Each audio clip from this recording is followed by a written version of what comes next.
నాయుడు పదవి కోసం దేనికైనా తెగిస్తాడు. ఉదాహరణ, పిల్లనిచ్చిన మామ ఎన్టీ రామారావు గారినే వెన్నుపోటు పొడిచి ఆ పదవి నుంచి తొలగించి మానసికంగా ఎన్టీ రామారావు గారిని హత్య చేసినటువంటి వ్యక్తి చంద్రబాబు నాయుడు. ఈరోజు సాక్షాత్తు వెంకటేశ్వర స్వామి గారినే అడ్డం పెట్టుకుని లడ్డు, నెయ్య, కల్తీ అని దుష్ప్రచారం చేసి జగన్మోహన్ రెడ్డి గారికి, వైవి సుబ్బారెడ్డి గారికి, కరుణాకర్ రెడ్డి గారికి వీళ్ళందరికీ అంటగట్టి ఒక ప్రచారం చేశాడు. సిబిఐ ఈరోజు నిర్ధారణ చేసింది దాంట్లో కల్తీ లేదు అని. ఎంత పనికిమాలిన రాజకీయాలు చేస్తాడు అనంటే చంద్రబాబు నాయుడు నిజంగా ఒక అనిపిస్తుంటుంది అప్పుడప్పుడు. దేవుడు కూడా మంచోళ్ళను త్వరగా తీసుకెళ్లిపోతాడు, చెడ్డోళ్లను మాత్రం లేటుగా తీసుకెళ్తాడు. అందుకు ఒక ఉదాహరణ కూడా చెప్తాను.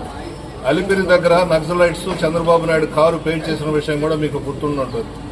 దానికి కూడా వెంకటేశ్వర స్వామి భయపడిపోయి ఈ ఎత్తుబారుడు గాని ఇక్కడ చనిపోతే అపవాదం నాకొస్తుంది అన్నట్టు పక్కకు నెట్టేశాడు చంద్రబాబు నాయుడు. ఆయనకు కూడా భయము చంద్రబాబు అంటే.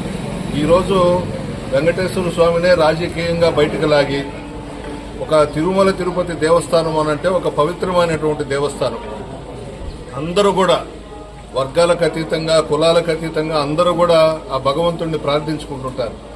అటువంటి దేవుణ్ణి కూడా ఈరోజు రాజకీయాల ఊబిలోకి లాగి ఇంత పనికిమాలిన రాజకీయం చేశాడు అనంటే ఆ వెంకటేశ్వర స్వామి అతను క్షమించడు. అంతకు అంత అనుభవిస్తాడు, భయంకరమైన చావు చేస్తాడు. నేను అనకూడదు, దేవుణ్ణి రాజకీయాల్లోకి లాగాడు కాబట్టి బాధతో అంటా ఉన్నా. ఆ వయసులో అతన్ని మేము అనకూడదు, కానీ అనాల్సి వస్తుంది. ఇటువంటి రాజకీయాలు చేయకూడదు. దేవుళ్లను కూడా రాజకీయాల్లోకి లాగి ఆయన ముఖ్యమంత్రి పదవి కాపాడుకోవాలా, ప్రతిపక్షం అనేది ఉండకూడదు అనేది మాత్రం కరెక్ట్ కాదు.